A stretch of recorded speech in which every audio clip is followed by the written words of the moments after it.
So guys आज हम पढ़ने वाले हैं संवेग मोमेंटम। मोमेंटम क्या होता है इसके बारे में आज हम जो है टोटली इसके बारे में जानेंगे। तो सबसे पहले देखते हैं मोमेंटम कितने प्रकार के होते हैं। तो सबसे पहले हम देखेंगे मोमेंटम कितने प्रकार के होते हैं, संवेग कितने प्रकार के होते हैं। देखते हैं, एक होता है रेखीय संवेग और एक होता है कोणीय संवेग। तो हम लोग पढ़ते क्या हैं, आप लोगों ने बहुत लोग जानते हैं, बहुत लोग नहीं जानते संवेग कितने प्रकार के होते हैं। तो हम लोग जो मेनली संवेग पढ़ते हैं वो रेखीय संवेग पढ़ते हैं। कोणीय संवेग जो होता है वो 11th क्लास से स्टार्ट हो जाता है टॉपिक, तो हम पढ़ते हैं रेखीय संवेग। तो ये मेनली यही टॉपिक सबसे ज़्यादा पूछा जाता है, तो इसके बारे में हम इसमें टोटली जो है डिफाइन करेंगे इसको अच्छे से। तो देखते हैं क्या होता है संवेग। रेखीय संवेग जो होता है, द्रव्यमान और वेग के गुणनफल को संवेग कहते हैं। क्या कहते हैं? द्रव्यमान और वेग के गुणनफल को संवेग कहते हैं ना, और इसे पी से प्रदर्शित किया जाता है। ये शॉर्टली एक अच्छी सी बहुत अच्छी डेफिनेशन है। द्रव्यमान और वेग के गुणनफल को संवेग कहते हैं और इसे पी से प्रदर्शित किया जाता है। किससे? इसे पी से प्रदर्शित किया जाता है। और देखिए पी इजिकल टू क्या हो जाएगा, द्रव्यमान एवं वेग इनके गुणनफल को संवेग कहते हैं। Equal to P is equal to M V आ जाता है। क्या आ जाता है? इसका एक फॉर्मूला बन के आ जाता है, P is equal to M V. बहुत ही क्या है, इंपॉर्टेंट फॉर्मूला है।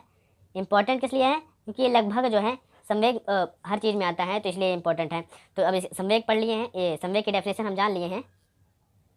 सो दोस्तों अभी तक आपने संवेग की डेफिनेशन पूरी तरीके से पढ़ ली, तो अब हम इसको पढ़ने वाले हैं। इसमें क्या होता है, पी प्रोपोर्शनल एम दिखाया गया है यहाँ पर, और यहाँ पर दिखाया गया है वी प्रोपोर्शनल 1/m। तो इसके बारे में हम जानेंगे क्या होता है ये।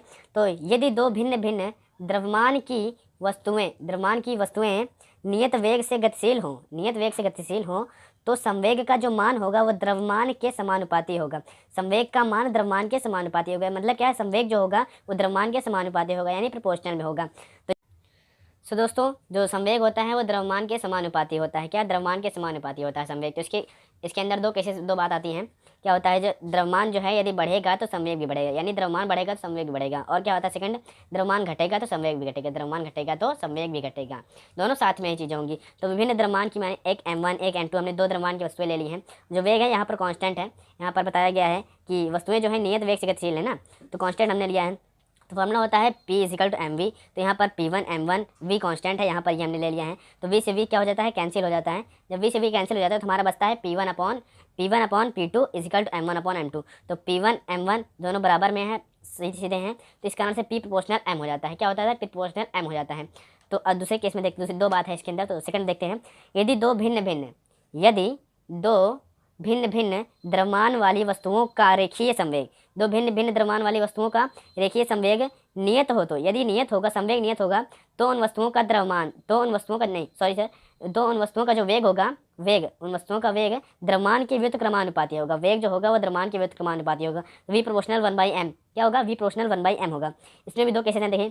जब वेग का मान बढ़ेगा तो द्रव्यमान का मान घटेगा, वेग का मान बढ़ेगा द्रव्यमान घटेगा, और यदि वेग का मान घटेगा तो द्रव्यमान घटेगा, क्योंकि डायरेक्टली 1 प्रोपोर्शनल में है, क्योंकि व्युत्क्रमानुपाती हैं। अनुक्रमानुपाती या समानुपाती होते हैं तो दोनों का क्रम साथ साथ चलता है, जैसे इसमें चल रहा है। ठीक है, तो आगे देखते हैं। P is equal to M1 V1 और P is equal to M2 V2 ये आ गया है ना हमारा। तो ये आ गया, ये तो कैंसिल हो जाएगा, मान चलिए कैंसिल है। तो M2 V2 is equal to M1 V1, M2 V2 is equal to M1 V1। तो इसको हम ऐसे लिख सकते हैं, M2 upon M1 is equal to V1 upon V2। तो V प्रोपोर्शनल 1/m हो जाता है, क्योंकि 2 2 1 1, चाहे इसको आप ले सकते हैं V प्रोपोर्शनल 1/m या M प्रोपोर्शनल 1/b, कुछ भी कर सकते हैं।